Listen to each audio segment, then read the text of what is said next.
همه جا چرا اینجا میون صحرا کاشکی خیمه میزدی کنار دریا این همه جا چرا اینجا میون صحرا کاشکی خیمه میزدی کنار دریا این همه جا چرا هر یک از شما دست یکی از اهل بیت مرا بگیرد و این شب را همچون شتری رهوار اختیار کند و برود که اینان فقط با حسین کار دارند.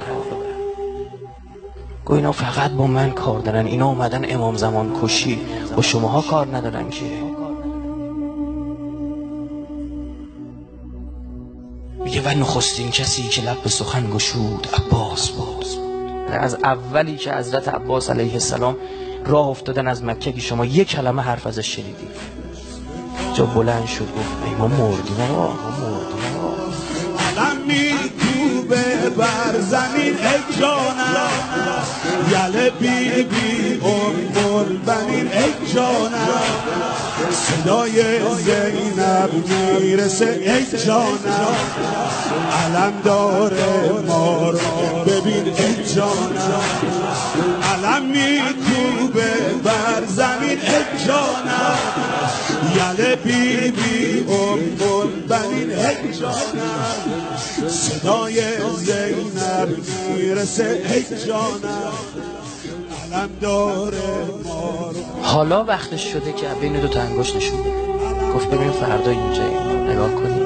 بعد دیگه اصلا یهویی وصل میشن دیگه. بعد وقتی وصل میشن حل میشن تو امام زمان. وقتی حل میشن توی امام زمان میدونی یعنی چه اتفاقی میفته؟ یعنی خود امام زمان میشن.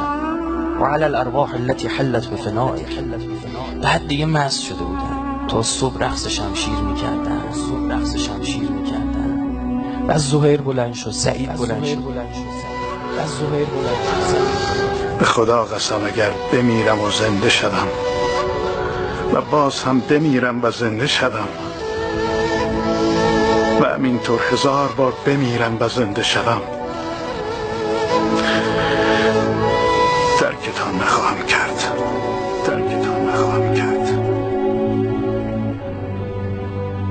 حضرت عباس همه داداشاشو زودتر از خودش فرستاد.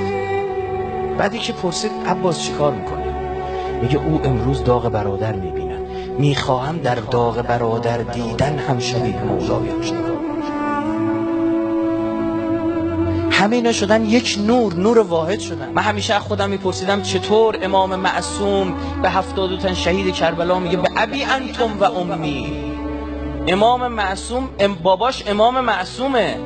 امام یعنی به فدای به ابی انتم، یعنی فدای زهیر، نه بابا فدا حسین. همه اینا حسین ابن علی شدن.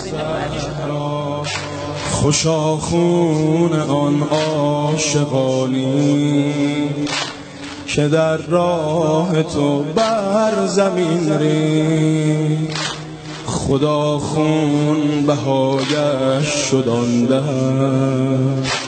که با خون پاک تو آمین. خوشا چون حبیب از محبت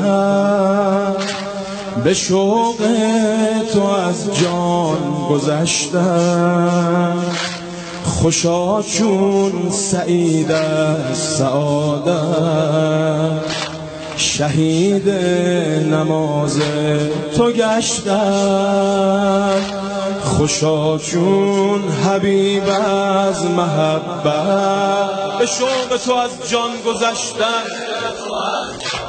خوشا چون سعید از سعادت. امامت درک نشده تو جامعه. این دنیای 7 میلیاردی 1000 جور گناه، 1000 جور کثافتکاری برای اینکه امام زمان رو نمیخوان قبول بکنن. میگن ما با عقل خودمون میتونیم دنیا رو پیش ببریم. خدا میگه ببین یا میفهمی نداری یا گذر دوران میفهموندت نداری. آدمایی که تشنه مهدی بشن زیاد میشن، خدا میفرسته.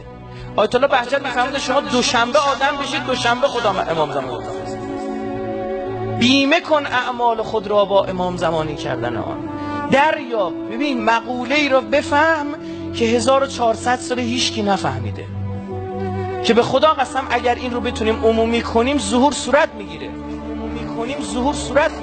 بعد از این چشم انتظاری ها نور چشم عالم عنایت از کنار کعبه آوایه یا لسارات الحسین آید.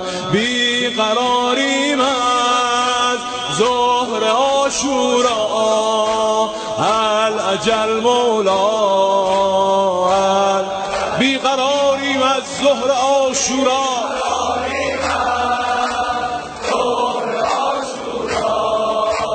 الاجل مولا. یا ابا صالح یا ابا صالح